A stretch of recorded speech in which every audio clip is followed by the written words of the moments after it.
Before any repairs, always unplug your appliance from the mains. Start off by removing the top cutlery rack if your dishwasher has one. The shower spray head is found here at the top. To remove, simply pull to one side and unclip from the two tabs.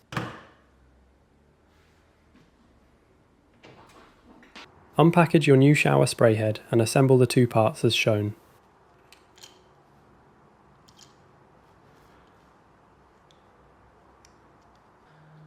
Attach the new shower spray head to the top of the dishwasher and click it into place. Give it the spiral head a spin to make sure it rotates correctly.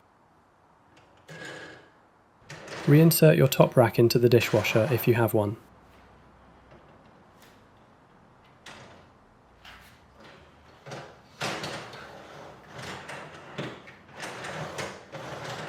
And that's it! Your new dishwasher shower spray head is all set to go.